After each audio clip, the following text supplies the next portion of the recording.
Hello everyone, welcome to today's episode of World News from KidSense. We're here to deliver news from around the world. Today we'll cover Earth Hour, St. Patrick's Day, plans to bring a frog back from extinction, and more.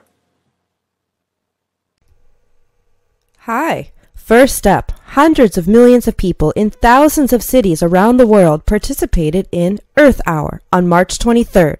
Earth Hour, as the name suggests, lasts for exactly 1 hour, from 8:30 p.m. to 9:30 p.m. local time. It is a worldwide event organized by the Worldwide Fund of Nature and is observed every year in the month of March.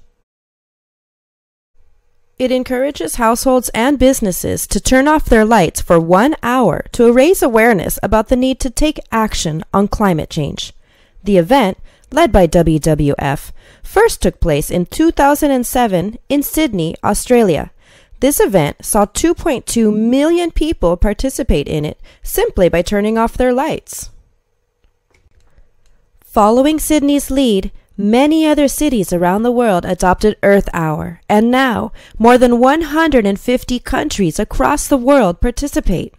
Did you remember to turn off your lights on March 23rd? I sure did. Now, let's see if you can recall the answer to this question. Which city was the first to observe Earth Hour? Time's up! We'll have the answer at the end. Next up, St. Patrick's Day was celebrated on March 17th. It is a cultural and religious holiday named after St. Patrick, the most well-known saint from Ireland. Millions of people wore green and celebrated the day with parades and good cheer. Kids played games and tried to find leprechauns, or little Irish fairies dressed in green, by following the sound of their hammering. They are believed to have hidden away a pot of gold. If you catch a leprechaun, they'll have to take you to their treasure. Now to news from the Vatican. White smoke rose from the chimney of the Sistine Chapel on March 13, 2013, announcing the election of a new pope. He will be the leader of the world's 1.2 billion Catholics. The new pope is Cardinal Jorge Mario Bergoglio and has taken the name of Pope Francis. He is the first Latino pope. A native Spanish speaker, he was born and raised in Argentina. Pope Francis lives a simple life and prefers to live in his simple 2-bedroom apartment instead of the luxurious papal apartment. He conducted his first Palm Sunday Mass in St. Peter's Square on March 24th to an enthusiastic crowd of about 250,000 people. Pilgrims, tourists, and Romans were eager to get a glimpse of Pope Francis as he began the Holy Week ceremonies that lead up to Easter, one of Christianity's most important days. Next, news from the world of sports. Scotland's largest city, Glasgow, was announced as the winner to host the Commonwealth Games in 2014. The Commonwealth Games is an international, multi-sport event involving athletes from the Commonwealth nations. The Commonwealth Nations is a family of 54 nations that were once part of the British Empire. They are spread over every continent and ocean in the world.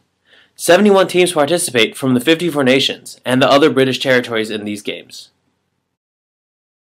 The games started in 1930 and take place every 4 years. They are the third largest multi-sport event in the world after the Olympics and the Asian Games. This event has many Olympic Games and also British favorites like rugby. Rugby, anyone? Now for our final story. Researchers in Australia are trying to bring an extinct frog back to life. This species became extinct 30 years ago. The researchers have reached a big milestone and they believe they will be successful in bringing this species back. The researchers picked this frog instead of any other species because they could find plenty of its frozen DNA. Wow, what a breakthrough! Bringing something back to life from extinction?